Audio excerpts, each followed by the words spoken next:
네, 오늘 7월 2일 로마서의 주제와 구조입니다.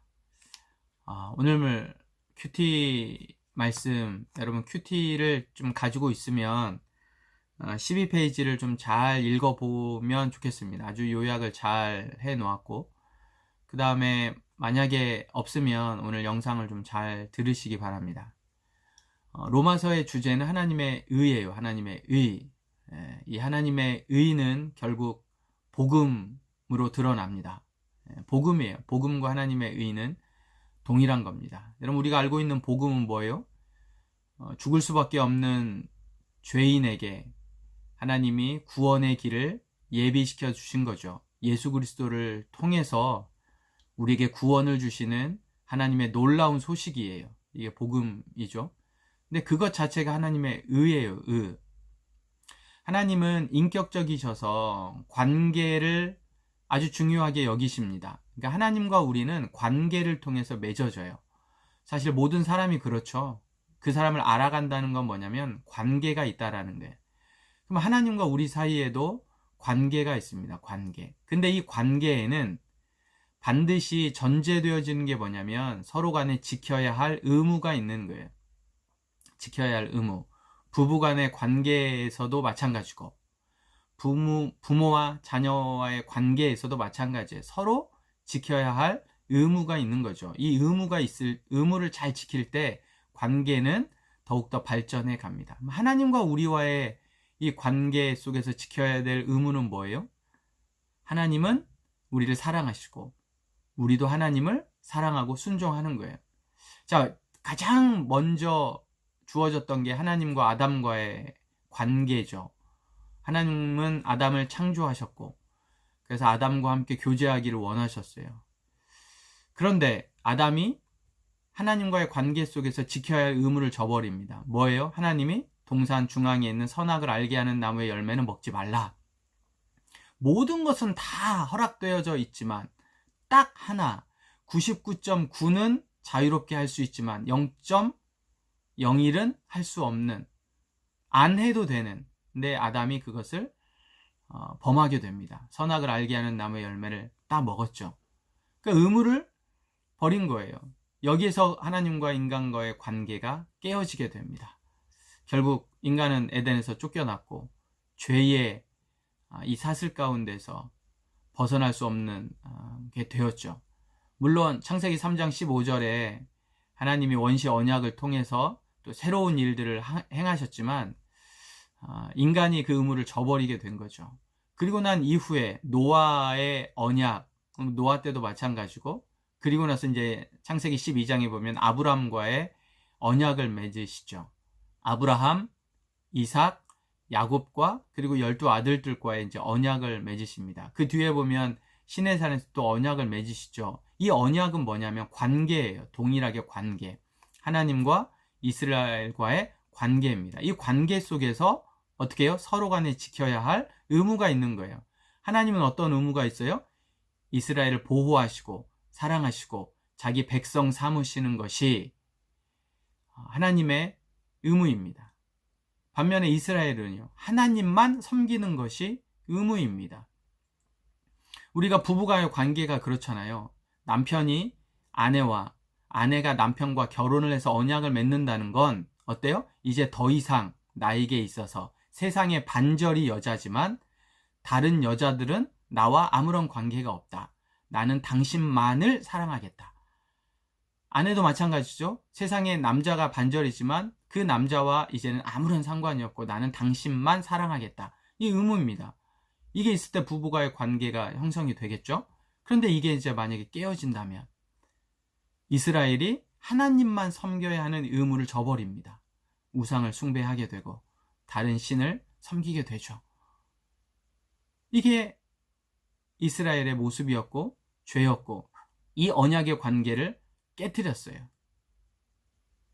그리고 그러자 어떻게 됐죠? 이스라엘이 당연히 그 언약을 깨뜨린 대가를 지불하게 됩니다.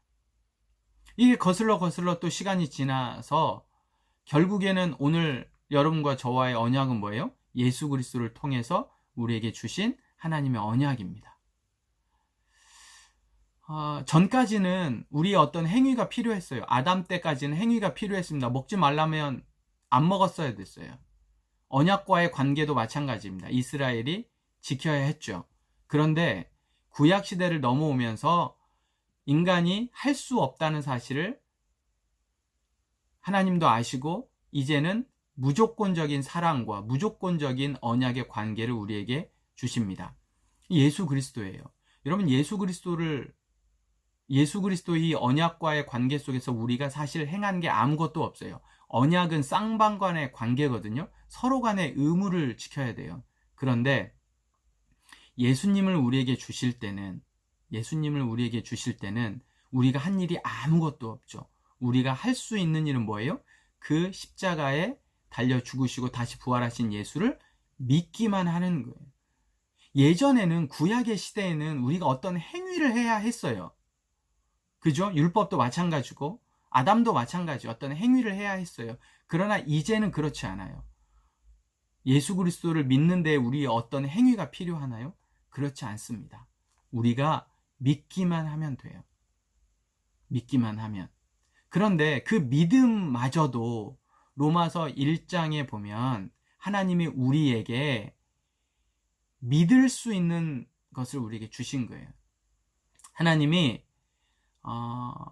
창조하시면서 우리 마음 가운데 그 믿음을 주셨다고요. 하나님을 아는 지식을 우리에게 주셨어요. 그러니까 그것까지도 믿는 것까지도 믿을 수 있도록 해주셨다고요. 그러니까 사실은 믿지 않는 게 무지하게 어려운 거예요. 예수님을 믿지 않는 게 엄청나게 어려운 거라고요. 이게. 그래서 그 사실, 하나님이 모든 것을 다 하셨습니다. 99.9가 아니라 이제 하나님이 100%를 하셨어요. 그런데 그럼에도 불구하고 인간이 예수를 믿지 않습니다. 거부해요. 굉장히 어려운 건데도 불구하고 이 일들이 일어납니다. 이 언약과의 관계. 근데 의로움이 뭐냐? 하나님이 우리에게 모든 것을 다 주시는, 전부를 행하시는, 근데 그 의로움에는 뭐가 들어가 있냐면 심판도 들어가 있습니다. 생각해 보세요. 하나님이 모든 것을 다 해주셨는데도 불구하고 믿지 않는 사람들에게 그냥 그대로 그럴 수 있다 이렇게 가는 게 의로움일까요? 그렇지 않아요. 의의가 정확하게 의의가 되려면 반드시 심판이 필요한 사실입니다. 그래서 로마서는 이 사실에 대해서 이야기를 하고 있어요. 전체적으로 하나님의 의의가 뭐냐? 구조를 보면 마찬가지입니다. 인간의 불의와 하나님의 의의, 그리고 하나님의 그 의의를 나타내시기 위해서 언약을 주셨다라는 사실, 그리고 예수 그리스도를 우리에게 주셔서 그 의의를 완성해 가시는, 그러나 그 의를 거절한 이스라엘, 그러나 여전히 그럼에도 불구하고 아직까지는, 그죠? 하나님의 심판이 아직 이르지 않았기 때문에 아직까지는 여전히 참고 기다리시는 하나님의 의. 이거는 로마서에도 동일하게 당시에 이스라엘을 향한 구원이 여전히 유효했던 것처럼 오늘날 21세기를 살아가는 우리에게도 여전히 구원은 유효합니다. 모든 사람에게. 그래서 하나님의 택함을 받은 자에게 유효한 이 구원의 사실을 여러분 잘 기억하고, 하나님의 의의가 뭐냐? 하나님과 나와의 오늘 관계가 어떠한가? 여러분 이 관계 속에서 여러분이 지켜야 할 의무를 잘 지키고 있는가? 하나님과 우리 사이에서.